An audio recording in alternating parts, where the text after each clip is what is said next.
సరే కానీ నువ్వు నాకు సంగతి చెప్పు. ఆ రోజు హఠాత్తుగా నువ్వెక్కడికి వెళ్ళిపోయావు? అరే, నేను నిన్నేగా అడుగుతున్నాను, నువ్వేమో అలాగా ఆ టెటో చూస్తున్నావు. మహారాణి గారు, మహారాజు గారు మిమ్మల్ని రేపు ఉదయం కత్తి యుద్ధానికి సిద్ధంగా ఉండమని తెలియజేశారు. సరే, నేనెప్పుడూ సిద్ధమే. నువ్విక వెళ్ళు.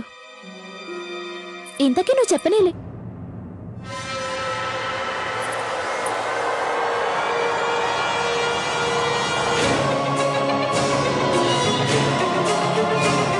నేను వినియోగించిన వ్యక్తి మన పన్నాగంలో తొలిపని మీదే ఉండబోతున్నాడు.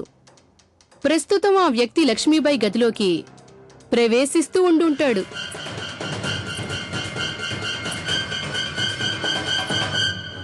అక్కడ ఆ వ్యక్తి లక్ష్మీబాయికి గంగాధరరావు కానుకగా ఇచ్చిన వారసత్వపు కరవాలానికి నేను ఇచ్చిన విషాన్ని పూస్తూ ఉండుంటాడు.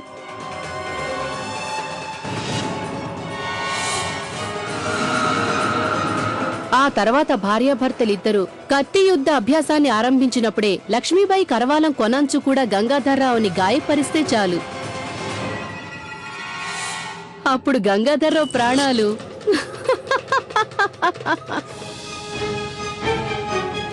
రఘునాథ్. ఆజ్ఞ మహారాజా.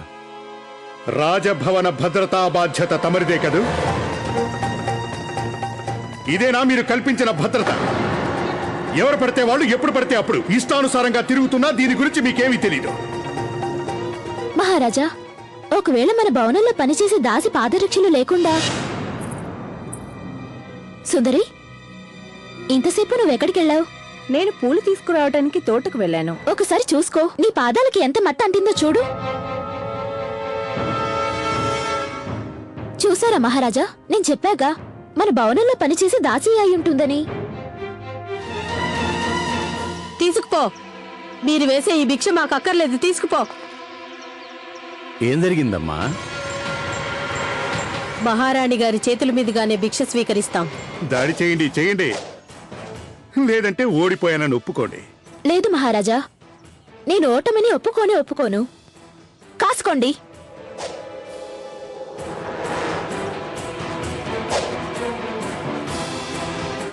మహారాణి గారు, మహారాణి గారు!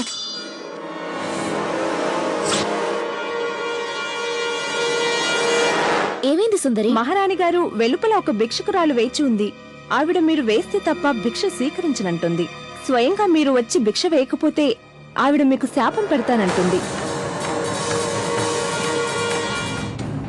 మీరు తప్పకుండా వస్తారని మాకెంతో నమ్మకం ఉంది.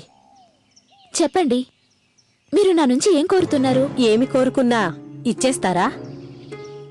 నిస్సందేహంగా. అయినా నా కోసం నేను అడిగేదేముంటుంది? నేను భగవంతుడి సేవకురాల్ని.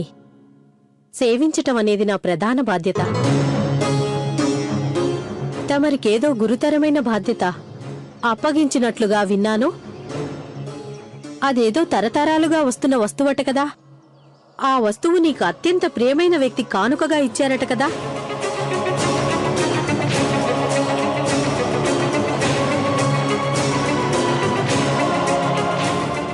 మీరు నాకు భిక్ష రూపంలో దాన్నే ఇవ్వాలి. ఓరి దేవుడా, అంటే నువ్వనేది మహారాజు గారు నాకిచ్చిన పూర్వీకుల కరవాలని అడుగుతున్నావా? అవును, అదే. సరే అయితే నువ్వు కొంచెం ఇక్కడే ఉండు. ఒక్క నిమిషం తల్లి. తమకు అత్యంత ప్రియమైన వస్తువుని ఎవరికైనా అన్యాక్రాంతం చేస్తున్నప్పుడు ఆ వస్తువుని పాలతో అభిషేకించటం చాలా మంచిది. మహారాణి గారు, పాలు తీసుకొచ్చాను. ఇక కరవాలానికి అభిషేకం చేయవచ్చు.